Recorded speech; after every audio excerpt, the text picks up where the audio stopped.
mbokk yi jërë ngeen jëfati ci ànd bi ak Walf TV la voix des sans voix dal leen ak jàmm ci seen émission diine ak jamono waxtu wu ne ñuy toog alxames di waxtaanee li nga xam ne mooy actualité réew mi te xel umpul ne fan yi yëpp li ñuy waxtaanee mooy mbir mi dox ci diggante soxna si ñuy woowee Adji Sarr ak Ousmane Sonko di njiital parti PASTEF di tamit député à l'Assemblée nationale du Sénégal muy mbir moo xam ne ci yeneen i jamono ak ci yeneen nit xëy na dañ doon wax rek ne mbirum privé la nañ ko ca bàyyi ñu régler ko waaye nag mu mel ne dafa am ay conséquences politiques yoo xam ne moo ci am yu bëree bëri ndax bu ñeen ñi jàppee ne complot la am ñu jàpp ne nguur gi moo bëgg a profité ci lu mel ngir xeex koo xam dañu jàpp ne ci adversaire am yi gën a mag la bokk ñeneen ñi ne moom adversaire u nguur googule moom moo def loo xam ne waru ko woon def dëgg la wala du dëgg lan moo ci am ak lan moo ci amul àttekat bi moo ko war a leeral waaye li ñu am yéene def tey mooy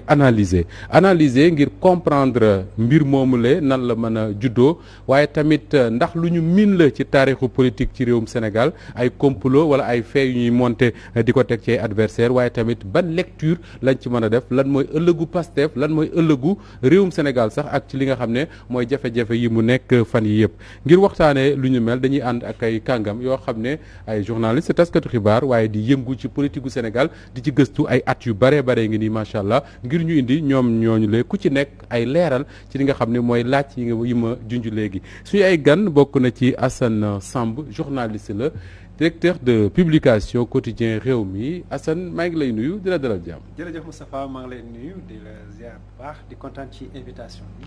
bokk ñuy seetaan. jërëjëf Assane bokk na ci suñu ay gan tamit Karim Diakhaté journaliste la Karim nag dafa am particularité wu moom actualité politique gu Sénégal mais également actualité politique africaine dafay bari lu mu koy gëstu ndax bari na ay njiitu réewu Afrique wala ay leader politique Afrique yoo xam ne daje na ak ñoom waxtaan ak ñoom expérience am dinañ ko soxla ci yu mel ni Karim nuyu naa la dalal jàmm. nuyu naa la Moustapha di nuyu aussi sama naataango yi di nuyu téléspectateur Walfadjri yëpp. beneen taskatu xibaar même s'il n'est plus fréquent dans les rédactions wala nekkatu ci en tout cas journaliste la moom Pape Sadio journaliste une fois journaliste pour toujours mais chercheur en sciences politiques surtout Pape Sadio Thiam war ñu indil tamit ay leeral ci laaj yi nga xam ne moom la junj léegi Pape Sadio maa ngi lay nuyu di la dalal jàmm. maa ngi lay nuyu di la ziar di nuyu sama co-débatteurs yi te di yaakaar ni débat bi dina amal njëriñ sénégalais yi. léegi tamit dinañu dàpp moom Babacar Touré journaliste la moom it moom mooy directeur de publication wu quotidien bi di Kewoulo.info bu ñëwee moom it dinañu wax li nga xam ne moom la xam ci dossier boobu la xam naa ne bala ñuy sori ci waxtaan wi dinañu dàpp moom Babacar Touré Pape Sadio ci yow sax la ñuy tàmbalee suñu waxtaan maa ngi wax sànq histoire politique taarixu Sénégal ci wàllu politique ay combat yu mag a mag am na fii boo loo gën a remonté gën a sori gis ay combat jàkkaarloo yu metti ci acteurs politiques yi mais bi nga xam ne moom la ñuy dund depuis quelques jours du lu banal c'est pas un fait habituel je veux dire miinuñu ko trop ci combat politique gu Sénégal. waaw xam nga foofu noonu. c'est-à-dire que boo fekkee da ngay xool taarixu réew mi. nous avons une histoire politique qui est extrêmement sanglante. waaw très sanglante. parce que boo fi xoolee am na ay assassinats yu fi am ci jamonoy Senghor. am na ay assassinats yu fi am ci jamonoy Abdou Diouf ci jamonoy Abdoulaye Wade. bon mais forme bi mu jël nii. c'est une nouvelle forme. parce que boo fàttali ko par exemple ku mel ni Demba Diop. ñu ngi ko assassiné moom lañ tuddee stade bi moom lañ tuddee stade bu. moom dañ ko parti politique à Mbour. mu nekkoon parti socialiste ñu assassiné ko. Maître Wade par exemple il a échappé à un assassinat boo demee sax Marcel Mendy yàlla na yàlla yërëm ko. yàlla na ko yàlla yërëm. waaw Marcel Mendy mi ngi koy fàttali. ci benn téere bu mu bind. di expliquer ne nee na bi ñu ko bëggoon a faagaagal à Joal. il était obligé même mu solu jigéen sol grand bu sol kii pour mën a rëcc. pour mën a génn donc loolu dafa mës a ànd ak taarixu politique. mais nag dimension bi mu jël nii. dafa xaw a doy waar léegi parce que dafa am ay mutation yoo xam ne dafa am suñu société bi. mutation yooyu li ko indi moom mooy l'arrivée des nouvelles technologies. l'affaissement des valeurs morales. qui font que léegi nit ñi la ñu sañul woon léegi dañ koy def parce que problème de mœurs yi daaw ko gis ci politique lu bëree bëri maanaam chantage à partir de mœurs chantage boo xam ne mœurs moo tax ñu koy def néewloon na ci politique daan nga ko dégg nag ñu naan diw day vidéo nañ ko nangam sàngam mais daaw ñu ci egg mais à part quelques parenthèses yu fi am yoo xam ne l'affaire Diombas Diaw tout ça ak l'ancien ministre Omar Sarr mais tournure bii mu jël nii actuellement koo wax mu ne la am naa ay preuves ci yow li ko indi moom mooy l'arrivée de nouvelles technologies arrivée de nouvelles technologies boobu ne dafa changer comportement nit ñi ça a rendu les citoyens beaucoup plus méfiants mais si méfiance boobu dafa dem ba impacter aujourd'hui sur les relations interhumaines ce que j'appelle les relations intersubjectives donc man li ma jàpp moom mooy que ne lii nga xam ne ni moom moo dal ci kaw Sonko puisque c'est son cas moom la ñuy wax tey jii nii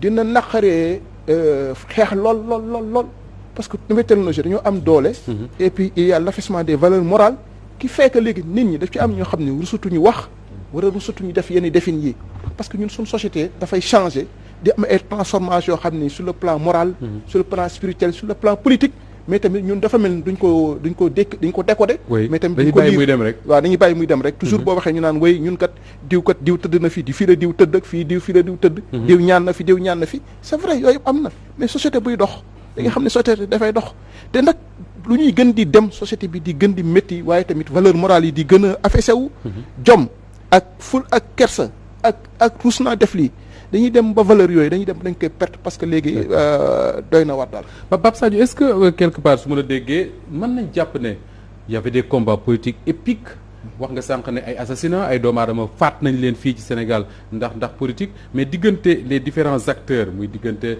Senghor ak Wade ñu ci gën a xam diggante Wade ak Diouf ba ci Wade ak ay adversaires yi amoon y avait peut-être benn genre acte de gentleman qui faisait que du ñu dugg ci yenn histoire yi ay histoire de mœurs même si à l'époque peut-être daana am mais y avait pas ni ñu koy médiatiser. mais xam nga loolu génération la. c'est une question de génération. parce que boo xoolee tey jii Sénégal. avec la disparition progressive des leaders qui ont mené le Sénégal ñi nga xam ne leaders post-indépendance. ñoom Bathily ñoom Amath Dansokho de plus en plus Mamadou Ndoye qui se retire de plus en plus. da nga gis y a l'émergence d'une nouvelle caste d'hommes politiques.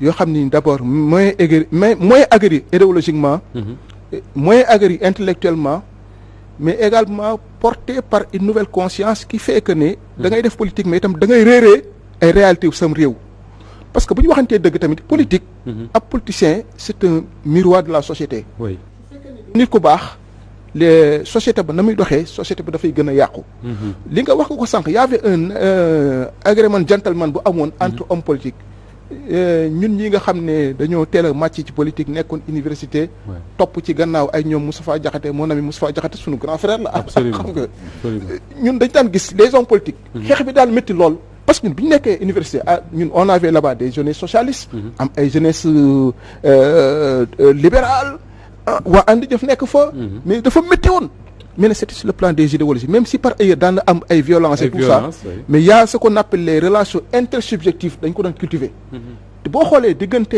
Amath Dansokho diggante Ablaye Wade diggante Ablaye Bathily am na yu dox seen diggante ñoom ñaar dem nañu ba vers la conquête du pouvoir conquérir pouvoir bi séparé wu waat mais quand même am na fa xam daawuñu fa egg mais nag léegi dañu nekk ci jamonoy toog muy dox jamonoy tekki ak ay jamonoy waa ji moo ko yor jamonoy gàpp émergence homme politique yooyu nga xam ne xam-xam indiwu leen te li ko gën a indi nag moom mooy réseaux sociaux yi et ce qu'on appelle le discrédit qui frappe les hommes politiques le discrédit qui frappe les hommes politiques fait que maintenant les gens ne fréquentent plus les partis politiques yàgg naa ko wax te def phénomène boobu naa ci invité un peu les chercheurs en sciences politiques ñu xool ko pourquoi maintenant les gens ne fréquentent plus les partis politiques c'est parce qu'il y a l'émergence des niveaux technologiques comme l'internet qui font que maintenant le premier levier des partis politiques qui était la communication a sauté parce que les gens allaient dans les partis politiques y militaient pour xam li xew déjà non pas pour am xam mais pour am turbine mën a wax buñ mën a waxee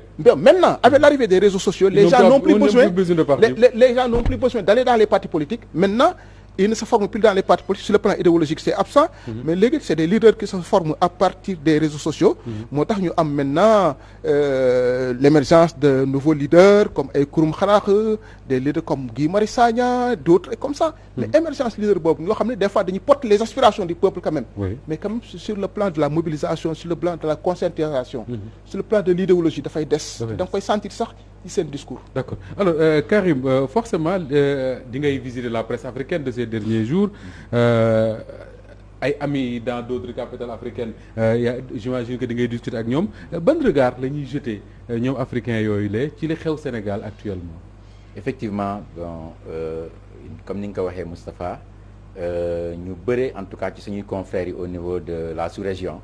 mbir mi dañ ci intéressé wu.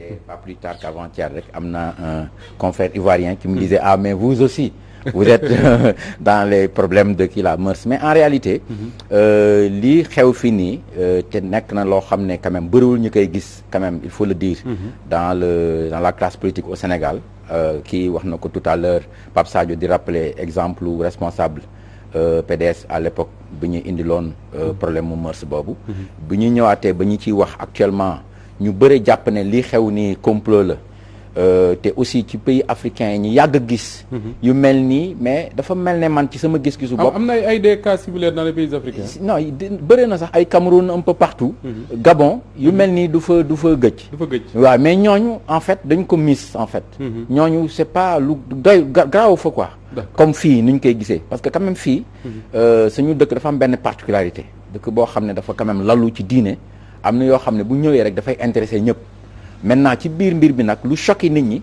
c'est surtout la stature concerné bi ki mu dal parce que wax dëgg yàlla ak lu nit mën a wax Ousmane Sonko nit ñi dafa am nu ñu ko gisee nu ñu ko tegee comme un responsable quand même boo xam ne dafa commencé jóg un jeune boo xam ne dafa porter espoir yu ñu bëre bu ñu demee ba ay problème mu mœurs ñu teg ko ci deram day nekk luy jaaxal ñu bëri luy doy waar bon mais ak lu mën a affaire bi évoluer ci kanam xëy na dinañ ci ñëw il faut que ñu comprendre ne en Afrique yu mel ni généralement dina ci am dinaa sax évoquer un cas boo xam ne xëy na boobu du mbiru viol mais mbiru par exemple trafic de bébé la boo xam ne dañ ko tegoon ci ndoddu Amadou xaw ma ndax yaa ngi fàttaliku histoire boobu en 2013 Amadou nekkoon na premier ministre du Niger nekkoon na sax président assemblée nationale mais bu mu toogee ba wone ay velléité ne dafa bëgg a nekk président dañu indi problème boobu daf naam daful jabar yi impliqué nañ ko ci ak ñi mu dendloon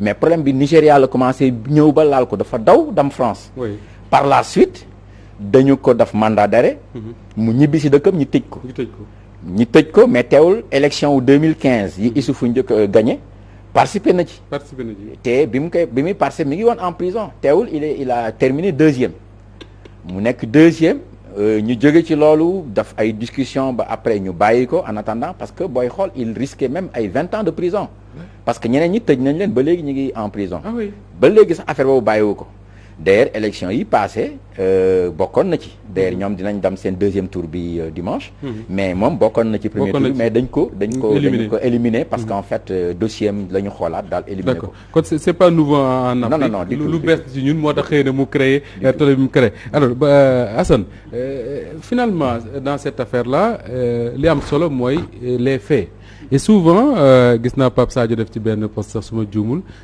journalistes yi dañuy am difficulté pour séparer les faits de leurs propres commentaires les faits qui sortent ces derniers jours yi nga xam ne moom nga mujj am est-ce que c'est des faits yoo xam ne daf lay conforter dans la thèse d'un complot politique wala d'une simple affaire de mœurs.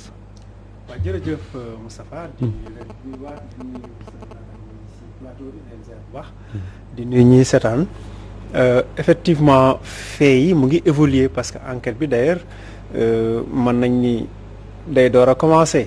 parce que day niru lu ñu boucler mais en réalité dossier bu demee instruction mooy presque enquête bi mu ngi door a commencer c'est-à-dire day jógee ci loxo procureur wàcc sur loxo le juge d'instruction le juge d'instruction nag dépendrul du ministère de la justice il est indépendant et donte moom mooy jël nag tutelu police judiciaire bi yëpp aussi bien la police que la gendarmerie bu dee section de recherche wala la DIC le procureur ci le juge d'instruction ci responsabilité am léegi la ñuy commencer nag liggéey day reprendre enquête bi à zéro te day enquête à charge et à décharge reprendre tout ok léegi nag loolu li mu tekki mooy effectivement dañoo nekk rek ci commencement te comme kenn ci ñun fekkewuñ ko effectivement am na ay informations yi siy génn mais li nga wax ñaar yëpp day nekk ci biir affaire de mœurs la au départ mais évidemment am na coloration politique. En réalité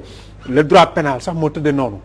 parce que le droit pénal nga xam ne ñu ngi ci biir droit pénal moo parce que problème mu crime la parce que viol délit la mos a doon mais nag dañ ko criminaliser comme dañ ko criminaliser d'ailleurs mënutoo wax sax flagrant délit parce que flagrant délit day fekk mu nekk un délit mais nous sommes dans un crime donc forcément dañuy ubbi information judiciaire def enquête alors droit pénal li ma doon wax sànq mooy dafa tëddee njaaxaanaay droit pénal mooy le seul droit hybride aussi bien kii la affaire privée la mais aussi affaire publique la da nga naan droit public la droit privé la parce que privé bi mooy def plainte contre une personne mais dès que nga def plainte tu déclenches l'action publique l'action judiciaire à partir de ce moment-là dossier bi sax yow dootoo ko moom parce que y a un délit boobaa procureur rek dafa même boo yow boo baalee sax baale l'action publique continue donc ça veut lu tax ma xëcc ci loolu yëpp pour wan la ni aspect privé bi mu ngi ci aspect civil la personne de Adji Sarr et cetera mais l'action publique est là c'est-à-dire les autorités judiciaires mënuñu bàyyi une affaire de viol sur une personne viol mooy ki nga xam ne da ngay séq ak moom te moom d'accord ci la loi génne ñetti élément benn bi élément bi mooy la menace il faut mu am menace au moins wala boog mu am violence wala boog mu am surprise menace mooy xoqatal di xoqatal nit ki ci ay wax ci ay jëf comportement doxalin wala yori fital waaw yori fital yëpp si menace la bokk donte fital gi xëy na bu fekkee da nga ko xëppatal boole ko ci li nga koy ñàngale ak tout am wax yoo ko wax ainsi de suite violence mooy nga forcer ko carrément parce que boobu bi ñuy wax suñu société wolof ay yàkkataan ak yooyu loolu la nit ñi gën a xam mooy forcer mais surprise ñu bari na xamuñu surprise lu mu tekki lu tax loi bi dugal surprise parce que dafa am ay circonstances yoo xam ne boo fa tëddee jigéen surprise la parfois da ngay gis bu jëkkoon dans les sociétés wolof da ngay gis jigéen joo xam day teel a tëdd ay nelaw jàpp ko nga gis góor goo xam day glisser ci lalam mel ni jëkkëram fekk jigéen ci nekk ci état gëmmentu yooyu wala nga invité benn femme sërxal dara ci ataaya ji wala si boisson etc xam nga loolu kenn mënul wax ay violence wala nga naan menace donc forcément dañ koy classer ci côté surprise donc fait yooyu effectivement moom mooy nekk ci l'ossature loolu la ñuy seet ndax am na parce que fait yooyu nag wala boog la personne nekk mineure parce que attention il se peut parce que am nañu agité idée yi comme quoi la dame état civil bi mu yor valable jugement la ki yam dëgg ci mineur la ci et cetera yooyu yëpp dégg nañ ko ci déjà depuis le début de l'affaire bu boobaa sax du nekk viol mais détournement de mineur parce que foofu sax mënoo fi borom mënu fa plaider bu fekkee xale bi mineur la moom c'est extrêmement grave sinon dans tous les cas bu fekkee majeur la nag 3 éléments yooyu la ñuy seet ndax am na menace ndax am na violence ndax am na surprise boo lire fait soi-disant les procès-verbaux si c'est ça da ngay gis il y a beaucoup quand même de contradictions sur les déclarations de la dame parce que en réalité quel que soit muy borom salon bi wala muy ki nga xamante ni mooy la dame wala l'autre masseuse kenn fekkewul moment bi nga xam ne Ousmane Sonko ak Adji Sarr ñoom ñoo wéet foofu Ousmane Sonko la Adji Sarr ak suñu borom y a pas de caméra ci biir néeg ba ainsi de suite est-ce que viol mën na fi am est-ce que viol mën na am où la dame dit daf may wax ma dem jënd ji ay pilule du jël préservatif mais da may jëndloo ay pilule ki lay violé lu mu lay jëndloo ensuite bu 21h jotee fooy jënd pilule donc voilà c'est-à-dire que boo gëstoo tuuti PV bi rek da ngay poser wu des questions li ngay wax ni wax na ko ci PV bi waaw gis nañ ko ci procès verbal bi circulé ces genres de déclaration pour te dire que boo creuser mais enquêteurs yi ils sont chevronnés ñoom xam nañ bu ñu enquêter les faits comme ñun ni ñuy def dañuy analyser maintenant les faits donc le procureur bu jëlee les faits ba pare y compris le juge d'instruction dañuy analyser les faits xool nag ba xam les faits sont établis ou pas ñun nag public bi ñun observateurs yi journalistes yi ak l'opinion sénégalaise léegi ñun tam dañuy nekk place su juge d'instruction di analyser analyse yi ñuy def nag évidemment day des parce que amuñu tous les éléments du dossier tous les éléments du dossier donc à chaque fois fu ñu toll rek évidemment foofu la ñuy mën a yamale ñun tam suñu analyse mais dans tous les cas may fàttali dans tous les cas que Ousmane Sonko bénéficie li ñuy tuddee présomption d'innocence et ça veut dire quoi que moom warul prouver quoi que ce soit ki ko accusé mooy prouver. très bien loolu dafay jar leeral c'est à l'accusation ñoom ñooy indi les éléments de preuve yi wane ni cette personne là violé na cette autre personne et là je pense que en matière de viol nag la preuve est difficile. est difficile yombul. d'accord alors Babacar Touré maa ngi lay nuyu. di la dalal jàmm.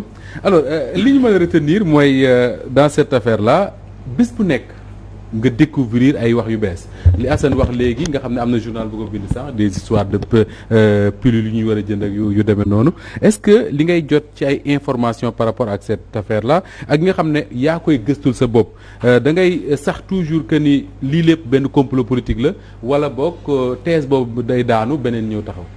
waaw d'abord maa ngi nuyu sama aîné yi nga xam ne ñoom laa bokkal plateau bi. di nuyu téléspectateurs yi nga xam ne am nañu opportunité une fois de plus recevoir nu fii ci plateau Walfadjri. Moi je pense que cette affaire là bi mu commencé ba tey pour la première fois aujourd'hui le public a eu accès au contenu réel des procès verbaux. Parce que li ma gis tey journaux yi publié ko. in extenso par exemple l'Observateur. c'est ça le contenu réel. loolu mooy du procès verbal. loolu moo ci nekk leneen nekku ci. parce que man j'ai eu l'opportunité depuis la semaine dernière. avant may def les premières vidéos yi ma defoon di positionné wu. je me suis dit la thèse du viol elle est déjà écartée. parce que sama aîné mu ngi wax léegi. apporter la preuve d'un viol c'est très difficile.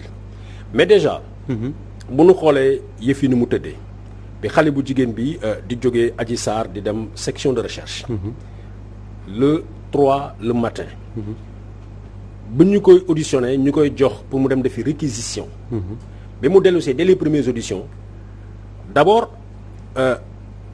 les enquêteurs les officiers de police judiciaire qui enquêtent sous la supervision d'abord de leur commandant d'unité leur chef d'unité. Le directeur d'enquête étant le procureur de la République parce que ñoom ñoo ko war a rendre compte. Déjà à leur niveau au niveau des enquêteurs. parce que ñoom ñoo war a d'abord teg seen conviction. ñu déglu auditionné ñu xam ne kii li muy wax mën na. yenu maanaa wala warul yenu maanaa. dès leur niveau le doute est installé. parce que y a beaucoup de contradictions dans ce que Adji Sarr a dit. Adji Sarr nee na leen daf may woo ne ma mu ngi ñëw. une deuxième fois bi ñu ko auditionné mu ne non musuma woo. mais envoyé na ma SMS ñu ne kaan SMS bi mu ne supprimer naa ko. alors que yéen a ngi wax léegi les nouvelles technologies de l'information et de la communication. tey jii la scientifique sénégalaise la police scientifique dafa xarañ boo xam ne su ma la envoyé woon SMS même su ma ko effacé suñu defee réquisition au niveau de la Sonatel wala sama mobile dinañ gis SMS bi. bu fekkee ne par WhatsApp la ko contacté.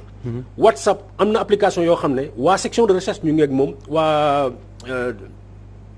cybercriminalité ñu ngi ak moom boo effacé sax mun nañu reprendre tous les fichiers audio ak tous les SMS yoo xam ne dafa jaar par sa WhatsApp. donc c'était très facile ñu asseoir ni gis nañ ni Adji dafa dem yoonam. Deuxième chose l'enquête préliminaire nous a permis d'avancer. mais l'enquête préliminaire aussi nous a laissé sur notre faim. ci lan. ki nga xam ne mooy Adji Sarr. déjà dès le début Adji Sarr bu fekkee ne elle était bien préparée c'est pourquoi je disais à un moment que ay bras cassés de l'espionnage la parce que lii nekkul sax xam nga il faut encore un jour qu'on discute de ce qu'est la preuve la charge de la preuve ça incombe à qui ça incombe à qui naka kan moo am droit kan moo am possibilité et dans quel cadre il faut amener des preuves parce que tey jii man je pense que quand on réfléchit bien à cette affaire-là on tend plus pour ce qui est Mbaye que ça soit Mbaye ou que ça soit Adji Sarr on pourrait même les poursuivre pour incitation au crime ou au délit parce que Mbaye nee na dañ ko wax donc il va organiser piégé pour que Adji mu pousser Ousmane Sonko au crime si le crime a existé mais dès le début comme ma la ko waxee dès le début on a écarté la thèse du viol donc enquêteurs yi ñoom affaire viol écarté nañ non pare nañ ci bu yàgg loolu moo tax ils ont ramené Adji Sarr. Donc aujourd'hui si le procureur il veut poursuivre, il poursuit pourquoi? Parce que les ñi nga xam ne ñooy les premiers interlocuteurs, ceux qui ont la main dans le cambouis, ils ne croient pas en la thèse de Adji Sarr. Ils pensent que Adji est versatile. Ils pensent qu'elle dit une chose aujourd'hui et le lendemain elle dit le contraire.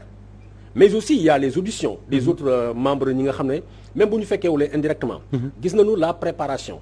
C'est-à-dire dans la commission d'un crime ou d'un délit, l'acte préparatoire, loolu c'est très important, loolu moo tax ñu naan circonstances aggravantes et consorts. Adji a préparé son coup, mais dans son coup, jusqu'à preuve du contraire, on n'a pas prouvé que l'acte a été commis. Dans ce cas, c'est la personne de Ousmane Sonko, oui, il se méfie du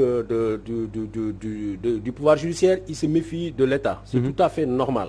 Mais ça aurait été quelqu'un, peut-être pas comme moi, mais un citoyen lambda par exemple. Il serait parti, ce sera sa parole contre la parole de Adji Sarr. Les gendarmes, s'ils n'ont pas suffisamment d'éléments à charge, fa la ñuy yemale affaire bi, classer sans suite. Ils informent le procureur en disant, parce que gis naa dans les conclusions, comment on appelle, il y a tellement d'incohérences dans les propos de Adji que ñoom voilà, il s'arrête là. Maintenant Ousmane Sonko il devait venir. Mais lui, puisqu'il se méfie du gouvernement, il se méfie de l'État, il a refusé d'y aller. Par contre, moi je connais des dossiers yoo xam ne ay dafay impliquer ay députés ou des consorts. Ils ne se sont pas prévalus de leur qualité de l'unité parlementaire. Ils sont allés, ñu discuter bi ñu gisee, les gens ont trouvé un arrangement, ils sont partis. Mais peut-être que ça n'arriverait pas dans le cadre de Ousmane Sonko. Donc aujourd'hui, si on va vers une information judiciaire au niveau du juge d'instruction, je pense que le juge d'instruction dafay fekkoon mu am suffisamment d'éléments yoo xam daf koy soxla pour mu compléter wala moom d'abord mu commencer poser un premier acte d'instruction. Parce que li nit ñi di fàtte damay dégg nit yu bare ñu naan les procès-verbaux ça ne sert à rien, ça sert juste à titre informatif. Bu ñëwee au niveau du procureur, il pense qu'il y a matière à poursuivre, il l'envoie parce qu'il a besoin de plus d'informations, il l'envoie au juge d'instruction qui est lui officier de police judiciaire. Ça veut dire quoi? Ça veut dire que le juge devait se déplacer, aller dans le lieu supposé de la commission des crimes, mu observer. Bu ko observer, mu auditionner leen benn par benn. Il auditionne Adji, il auditionne tous les témoins, il auditionne aussi le voisinage. Bu ci paree, mu doog a ne bind Assemblée nationale ne leen livrer leen ma Ousmane Sonko parce que dafa am ay questions yu ma ko war a poser. C'est comme ça que ça devait se passer. Mais le juge d'instruction, le lendemain bi ñu ko jotee affaire bi, il n'est même pas au courant de ça. Il demande la levée de l'immunité. loolu moom la kenn mënul comprendre et ça c'est une.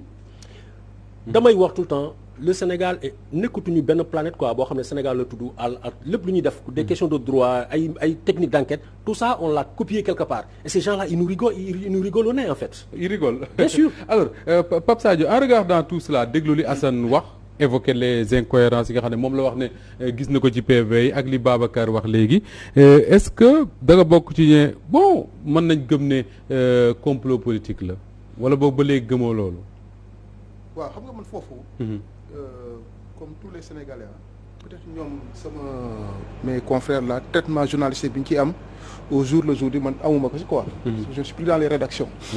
Mais quand même j'ai reçu le procès-verbal d'audition.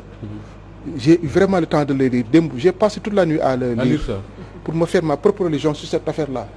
Mais bañ naa ko sax ba conclusion yi waa ji tiré jotuma ko lire parce que je voulais me faire ma propre religion. Conclure sa bopp au lieu que mu lay conclure. Non, conclusion, j'ai évité de les lire dès le départ. Parce que quand je lis, nous savons quoi, ce qu'on appelle la lecture chinoise là. Voilà, donc j'ai pas voulu lire les conclusions. Donc j'ai commencé qui première page bi, dernière kii bi. C'était pour me faire ma propre religion. Mais li ma ci gis mooy il y a énormément de contradictions ci déclaration femme bi. Ensuite le Babacar Mbaye là aussi rôle bi mu ci joué c'est un rôle déterminant. Sidi Ahmed Mbaye te kooku loxoy politique mënu cee génn. Dañuy wax rek ndax am dossier bi am na politique wala amul politique mais mënut a ñàkk am politique parce que personnalité waa ji la te ça waa ji c'est un politique. Oui, il y a la personnalité de Ousmane Sonko. Donc forcément day am politique mais yow bi nga liiree déclaration yi PV bi yëpp. On enlève le nom d'Ousmane Sonko, on met le nom de quelqu'un boo xamul. Ban sentiment nga am? Non, sentiment moom y a pas matière à discuter. Jarul coow li jaru ko. Waaw parce que li ma doon wax c'est-à-dire que dès l'instant que waa ji tiré nañ ay conclusions que y a énormément de zones d'ombre, des contradictions ak des fausses déclarations yoo xam ne ni non conformes. Li doon yoon mooy ce dossier là ñu jël ko classé ko. Parce que réew mi dem liggéey. ñëpp dem liggéey. parce que boo xoolee tey jii ce dossier-là commence à mobiliser les Sénégalais. du ci intérêt pouvoir bi mais également du ci intérêt Ousmane Sonko. te tey jii ce dossier-là commence à réveiller chez les Sénégalais un sentiment de révolte. Je pèse bien mes mots. soo xoolee la mobilisation des étudiants. la mobilisation. D'ailleurs Ousmane Sonko était à l'université ce matin mais la mobilisation qu'on a vue d'ailleurs on a les images ak Cheikh Tidiane Diop. mais da nga naan mais c'est extraordinaire. c'est-à-dire que y a Sénégal. pour yow sentiment de révolte la. surtout sentiment de révolte parce que boo xoolee Sénégal dañoo dañu toll ci jamono joo xam ne nii. Sénégalais ci boppam les citoyens sénégalais dañoo gëmatul les organisations que ce soit les partis politiques que ce soit les syndicats. parce que li ñuy dund seen biir ñoom jàpp nañ que ne seen aspiration profonde yi c'est pas ces organisations là ñoom ñoo ko mën a porter. Les Sénégalais se mobilisent dans les réseaux sociaux ils se mobilisent site université ñi ngi mobilisé wu. Les familles religieuses ñu ngi commencé dugg dans la danse. man ce que j'aurais préféré li ma doon conseiller le pouvoir là. mooy que ce dossier là ñu jël ko classé ko sans suite parce que du leen indil dara Ousmane Sonko ci boppam. peut-être moom nañu yedd parce que man dama jàpp que ni kilifa. koo xam ne ci aspire à diriger un pays. waroo di caaxaane sa bopp wala ngay banaliser sa personnalité di dem ci ay salon de massage. dans des pays démocratiques des pays civilisés dem ci salon de massage c'est ordinaire mais dans nos pays nga xam ne nii les voies démocratiques ñun on ne respecte absolument rien. Tout est bien aujourd'hui pour déclasser l'adversaire tout est bien tous les moyens sont bons aujourd'hui pour nga mën a éliminer adversaire politiquement moralement donc. loolu dem dans les pays civilisés dem dans un salon du dara. Sénégal dara la fi parce que Ousmane Sonko tamit moom moo war a xoolaat toogaayam lii jàpp naa ne lii bu su jógee. dina defaraat toogaayam. le pouvoir aussi. ñoom bu fekkee ni comme ni ma koy déggee taay ci réseaux sociaux yi c'était responsable di wax ak yenn bind yi. dafa mel ni ñoom lii c'est le moment pour que ñu régler seen problème ak Ousmane Sonko te l'Assemblée nationale en a montré la preuve. parce que man li ma jàpp moom mooy que am réew. bu fekkee da nga fa nekk ñu fal la nga nekk député avant ngay nekk député sax am na ay valeurs morales yoo xam ne ni moom nga war a cultiver ensuite ses convictions religieuses soog a ñëw. parce que ab député bu ñu fal da nga jàpp ne règlement intérieur assemblée nationale bi la tënk boo faatoo suba tamit moom mu lay tënkaat ci sa diine donc lépp loo xam ne yaa ngi ko fay def na la wër ni suba di nga rendre compte yàlla. donc foofu laay wooyee député yi parce que ñun li ñu war a def aujourd'hui moom mooy ce qu'on appelle la revalorisation de la fonction parlementaire. Cette revalorisation war na jaar également sur le profil des députés que nous élisons parce que tey jii nii boo xoolee dem image yi nga gis ñaari députés yoo xam ne nii c'est les représentants du peuple. di jàppante di waxante di certaines insanités da ngay am kersa yow mi nga xam ne citoyen sénégalais nga xam ne yow citoyen lambda nga amuloo responsabilité. lan moo jur loolu Pape Sadio. qu'on en arrive à élire yaa ngi wax député mais. à élire même des maires des présidents de je ne sais quoi nommer ay ministres ba pare ñun même on se dit mais attends comment on a fait pour mettre ça ici. waaw xam nga moom laa wax sànq rek. dama ne la après y a maintenant l'émergence de nouveaux leaders politiques yoo xam ne nii. dañu xaw a sooxe tuuti ci wàllu idéologie ci wàllu xam-xam ci wàllu moralité dañ ci sooxe lool. te ñooñu aussi mënuñu leen xas parce que c'est les miroirs de notre société. c'est les miroirs de notre société. ñoom la sañuy mag la ñu suñu jarbaat suñu tante suñu voisin de quartier. ñun ak ñoom a yem. parce que société bi moo bindoo noonu. léegi nag ñooñu bu fekkee ne dañ leen a fal man li ma jàpp moom mooy que c'est d'abord les modes de scrutin la njëkk a xoolaat d'abord. parce que mode de scrutin yi toujours li muy favoriser moom mooy le parti au pouvoir lay favoriser. ñooñu ñi liy choisir parce que le parti au pouvoir buy tànn ay députés am buy investir ay députés am. du xool moralité du xool compétence représentativité lay xool mais alors que la représentativité elle est relative en Afrique surtout dans nos pays là. soo xoolee notre système démocratique nga xool proportionnalité bi nga xam ne introduire nañ ko dans l'élection des députés tu te rends compte que ne. c'est faussé dès le départ. même élection maire yi sax boo ko xoolee. les voix des citoyens sont détournées. moo tax ñu bokk def suffrage direct d'ailleurs. absolument. pour que au moins les voix des citoyens soient respectées. Absolument. au moins alors Karim Diakhaté alors gis nga également les PV yi nga xam ne moom la Babacar évoqué léegi ak Assane Pape Sadio ne moom ne ci la fanaan pour se faire sa propre religion par rapport à ça yow également lire nga ko ces PV là boo ko dee lire da nga naan mais attends su fekkee ne c'est un complot mais il est vachement mal monté quoi. non absolument PV yi de vraiment. sentiment boobu laa ci am. parce que boo génnee effectivement le nom d'Ousmane Sonko. da nga naan lii daal c'est juste à prendre et à mettre dans la poubelle parce que véritablement ay incohérence rek la. déjà li ci préambule bi rek déjà dañuy indiquer ne amoon na ay caméras de surveillance mais on n'a pas pu les utiliser. C'est dit dans le PV. C'est dit dans le PV, dans le préambule. Que les caméras yi en fait ça n'a servi à rien parce que c'était pas en marche. Donc par conséquent li xew foofu comme lu ko ñëpp waxee. ginnaaw suñu borom yàlla rek ak Ousmane Sonko le principal concerné ak la dame là. te ñi wax ñëpp wax nañ ne ci période yooyu ñu gisante xëy na dara mënu fa woon am loo xam ne mën na indi li ñuy tumal. mais man damay ñëw à un niveau un peu plus aérien. bañ dugg sax dans des détails la xëy na après déroulement wu kii dina ko wane.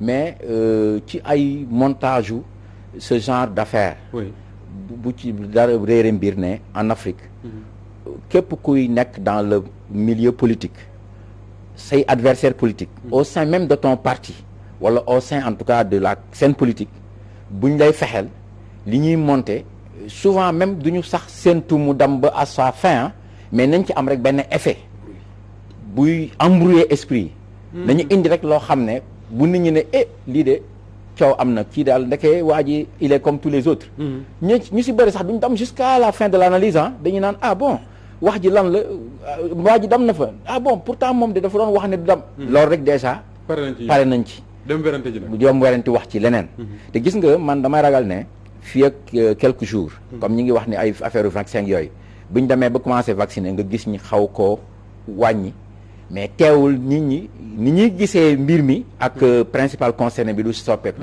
mais la wàññi dina jafe parce que déjà y a ce que certains ont appelé enfin li ñenn ñi woowee traque des responsables militants de Pastef. waaw ñu ci bëri ñu ngi leen di jàpp fi mu nekk nii impression bi nga am mooy pouvoir moom parewul pour reculer. non loolu moom beneen aspect la. justement fa laa doon bëgg a ñëw après. d'accord pour wax ne bu dee ñëpp wax nañ ne cas de viol bi dañ koy écarter.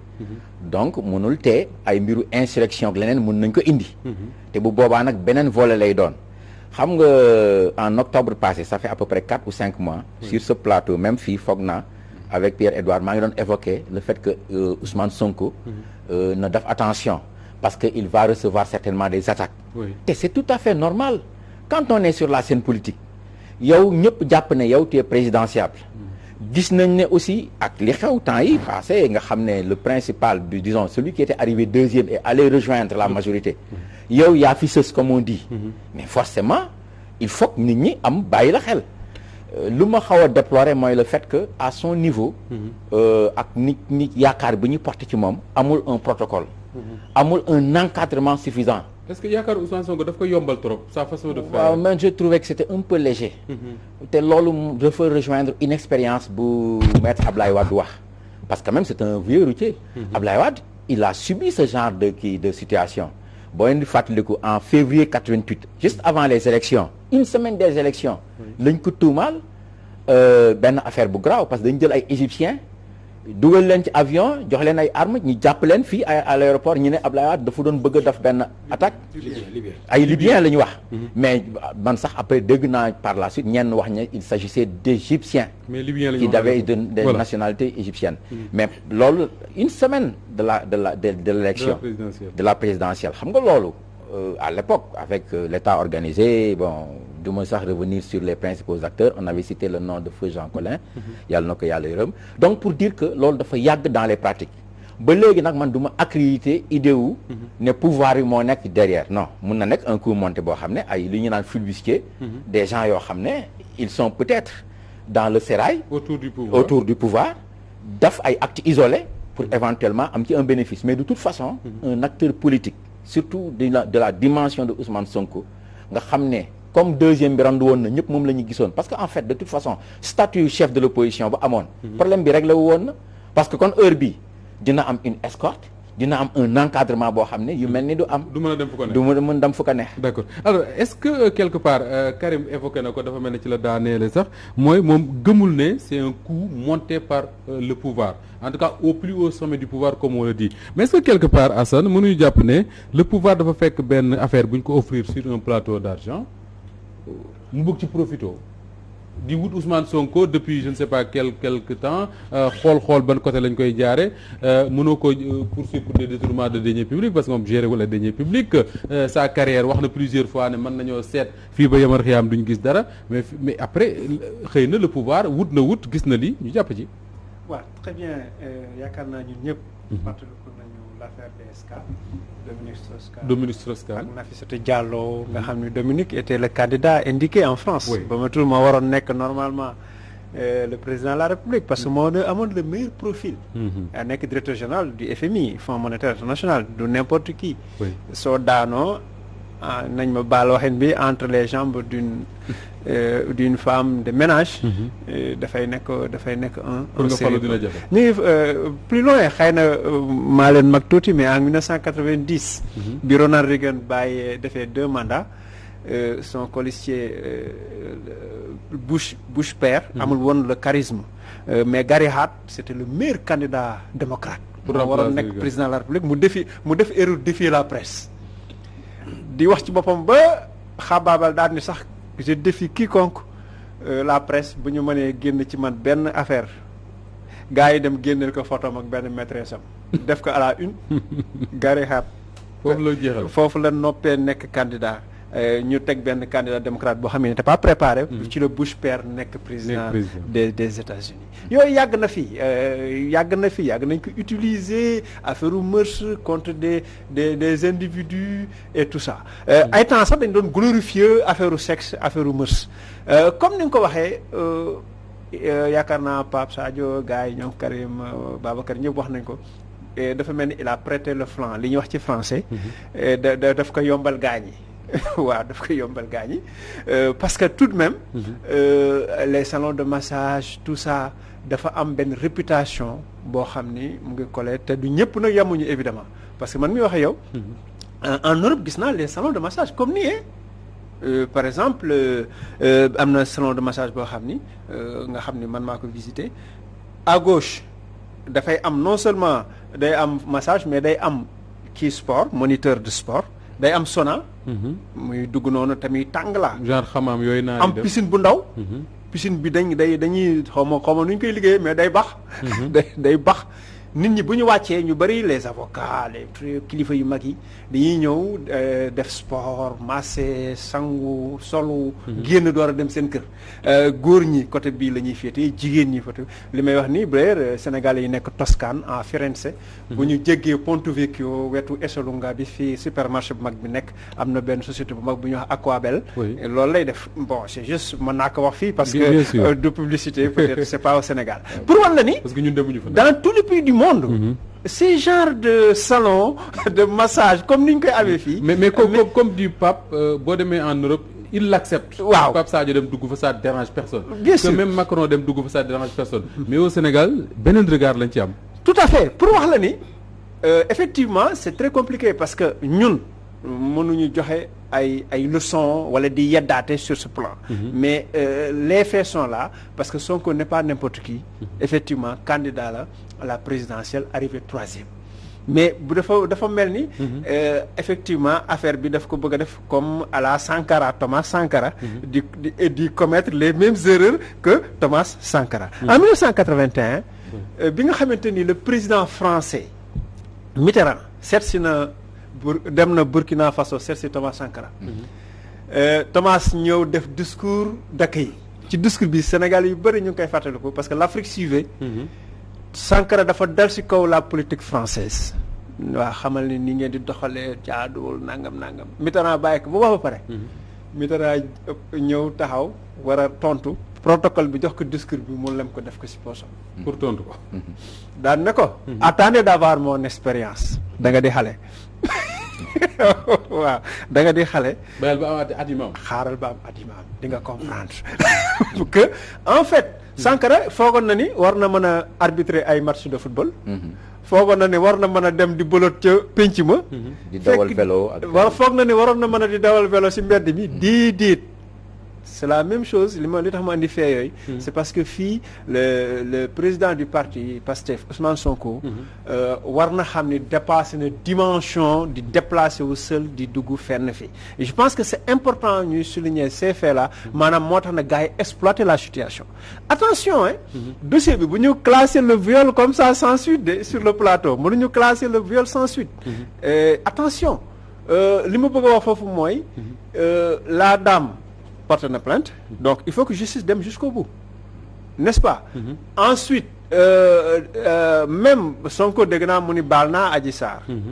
mais est-ce que baal dëgg-dëgg la wala day dem ba ci biir parce que yoon may na ko bu dara amul ci dossier bi. mu porte plainte pour ñu ngi tuddee loolu la dénonciation calomnieuse. donc le délit de dénonciation calomnieuse c'est-à-dire koo xam ne day ñëw porter la plainte ci loo xam ne dara amu ci. traîner la dans la boue. kooku am nga droit retourner contre moom. donc ça veut dire qu'il y a une exploitation politique c'est clair parce que est-ce que bu doon Adji Sarr kese dina porter plainte. est-ce que Adji Sarr nekk dans les dispositions psychologiques de porter plainte quelqu'un qu'est-ce qu'il y a derrière pourquoi ce mbay là mu taxaw pour yóbbu ko 4x4 bu ñuul boobu et cetera ak ñan ñoo nekk ci ginnaaw tout ça. et pourquoi la plainte à la section de recherche est-ce que mënuñu woon porter plainte feneen fu section de recherche. mais justement parce que. lan moo ko jox xelu dem section de recherche. voilà yooyu yëpp c'est des questions bu lay wan ni amaana ku ñimee dañ laa déy que effectivement am na ndey ci suuf. fi mu ne nii la preuve boo soxla woon ay Adji Sarr doo ko jot. c'est clair très clair mais dans tous les cas quel que soit li adversaires yi di monter. li am solo mooy Sonko am la conscience tranquille. c'est ça qui est important. fan la dossier bi tollu xamuñu parce que Karim wax na ko sànq. soit ñu am viol wala ñu am au moins rapport sexuel consenti et comme Tarikh Ramadan. oui Ramadan bi français teye ko pression dëgg ci viol.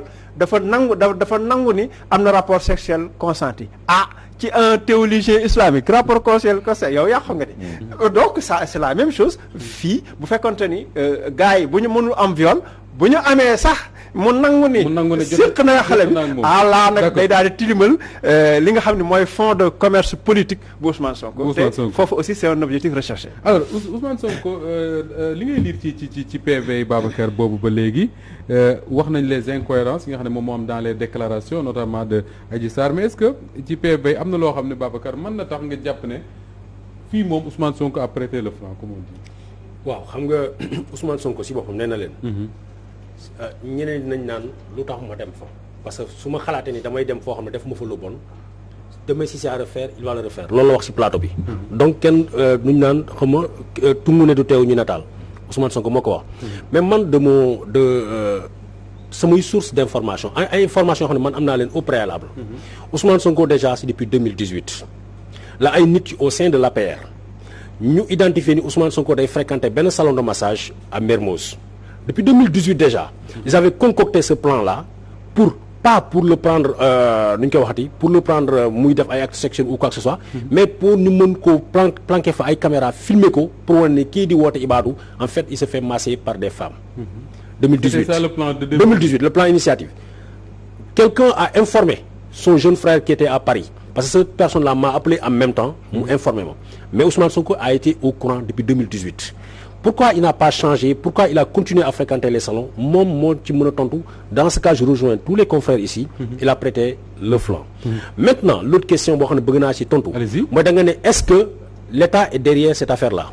nee naa la pour ku xam les shadow cabinet. ay ñuy préparer ay contre-espionnage parce que c'est de la barbouzerie en fait. Ça c'est pas légal. lu ñu def c'est illégal, c'est-à-dire. su ma la koy expliquer lu illégal on peut collecter des preuves de manière illégale mais aussi il y a la collecte de l'information des preuves des éléments de preuve doivent être de manière légale pour que ñu mën ko présenter devant la justice. Ce qui est obtenu de manière illégale on ne le présente pas devant la justice mais on le prend pour prévenir. Par exemple tey ay ñu wax ay agents secrets ay barbouse dañuy espionner mais lu ñuy espionner puisque ñu ngi koy amee de manière illégale duñ ko présenter devant un tribunal on ne présente pas la personne devant un tribunal mais dañ koy jël comme ça ñu combattre ko d'autre manière. Autrement tout dernièrement am na suñu benn confrère boo xam ne dañ ko mettroon dañu tout le Sénégal s'est réveillé ñuy wax ay waxu dafay demander à ce que gelam bi dem avorter. La section de recherche l'avait arrêté ici mais tout de suite je leur ai dit cette affaire-là du dem fenn.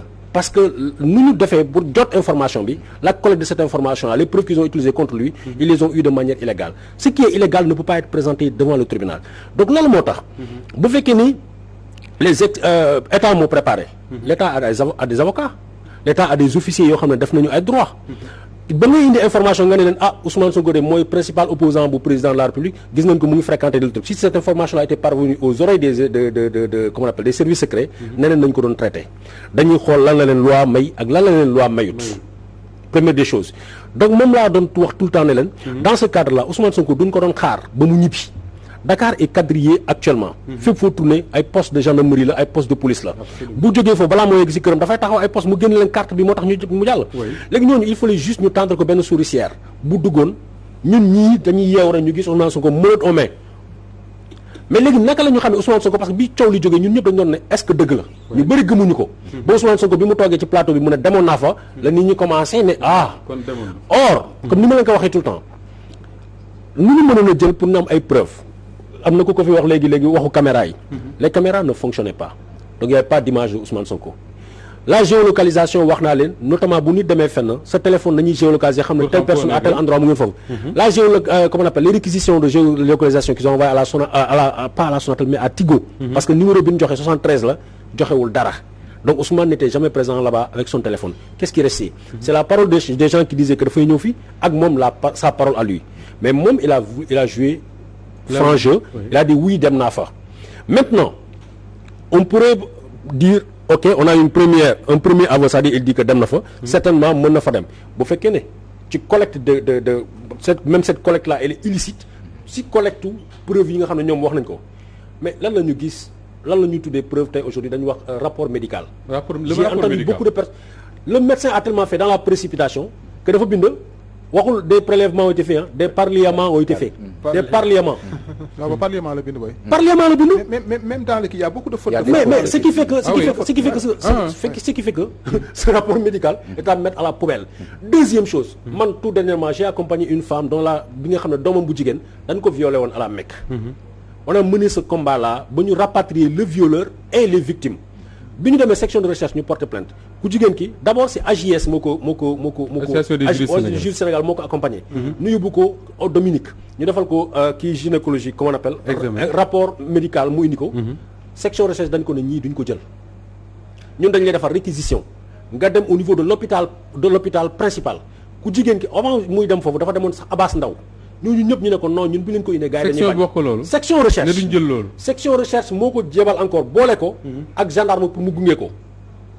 gendarme bi dem na premier jour mais yeggul ci médecin yi femme bi bu mu demee ci médecin mu jox leen enveloppe dañ ko ne déedéet du yow yaa ko war a indi. gendarme moo ko war a indi elle est retournée à la section de recherche cette fois-ci ñu boole ko ak gendarme bi moo dem joxe enveloppe bi médecin bu nu paree tampon bi gendarme lañ ko jox. dans le cadre Adji Sarr ci guddi gi dafa woo Sidi Ahmed Mbaye nga xam ne c'est pas un policier c'est pas un agent assermenté c'est pas un auxiliaire de justice mu ñëw jël si ko encore qu'il y a un acte préparatoire dans lequel Sidi Ahmed Mbaye vous dit daf ma ne Ousmane Sonko daf ko violé mais il fallait que ñu am preuve moo tax lui il était venu il tournait dans le secteur di xaar la commission des faits. Sidi Ahmed Mbaye loolu la wax ci procès verbal il tournait dans le secteur il attendait la commission des faits. déjà ci guddi gi. Sidi Ahmed Mbaye donc Babacar bi Sidi Ahmed Mbaye c'est comme si ma wax benn xale bu jigéen ne ko maa ngi koy violer fii. enfin maa ngi violer fii. xale bu jigéen woo benn xaritam mu taxaw fii di xaar ma violer ko. ne ko demal mu violer waat la tey daf ko ne damaatal mu violer waat la tey parce que violer na ko 4 fois demal mu violer waat la tey. c'est très important. deuxièmement yéen a ngi mel ni kuy léeb ci man. deuxièmement bi ñu demee ku jigéen ki bi mu demee ci guddi gi. mu ànd ak Sidi Ahmed Mbaye. ils sont allés. Sidi Ahmed Mbaye nee na j'ai appelé un ami avocat moom ma boole ak médecin bu nekk CTO aujourd'hui le nom du médecin est connu il est dans les procès verbaux. médecin bi xool na ko une première fois la nuit mu ne moom prélevé na ay échantillons.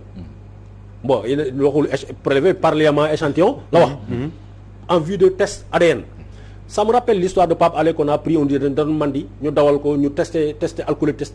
kan moom mos a gis benn policier ci mbedd bi fii Sénégal mu yor alcool test pour serait-ce que pour Pape Alé ils étaient prêts à mettre un alcool test ça veut dire que pour Ousmane Sonko ils sont prêts à construire un laboratoire ADN mais yemu fa bi ñu ko laajee Amadou Mbaye moom moo expliqué gendarme yi bi ñu sentir ni y a beaucoup d'incohérence ci lu muy wax ñu ne ko yow xanaa da nga def politique parce qu'ils ont compris qu'il y a la même politique. oui mais c'est ça c'est cette question des gendarmes qui m'étonne. xanaa da nga def politique mu ne déedéet man du ma def politique mais sama papa dafay def politique parce que il faut que les gens soit on parle français soit on parle wolof. sa rakku baay sa baay la. sa papa la oui. du sa oncle du sa tonton. kenn du ko woowee nijaay sa baay la. mu ne sama papa day def ñu ne ko du mu tudd mu ne Maodo Malick Mbaye gëm sa bopp moom moo ko wax. sur procès verbal alors biñ les gendarmes foofu laa ne les gendarmes ne sont pas allés au bout de leur logique ça veut dire quoi ça veut dire ils auraient dû chercher à lire aujourd'hui j'ai vu des personnes qui sont arrêté parce que nee nañu maître Dior Diagne xaw ma lan nee nañu moom moo organiser affaire bi. ba mu porter ay plainte ñu jàpp ay nit. les gendarmes auraient dû aller au bout de leur logique c'est-à-dire quoi. booy bi daf leen war a jox par force tuuru l'avocat là.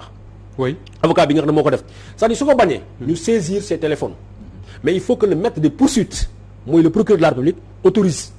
il faut qu'il parce que autorise gendarme ñu def loolu. mais parce que en un moment ñoom tout ce qu'ils font ils rendent compte à leur hiérarchie c'est vrai ils font un double PV am na PV boo xam ne procureur la jëm mais am na PV boo xam ne seen chef la jëm. seen hiérarchie de la gendarmerie. parce que la hiérarchie de la gendarmerie moi encore une fois je leur tire le chapeau. même s'il y a des yoo xam ne dafa des.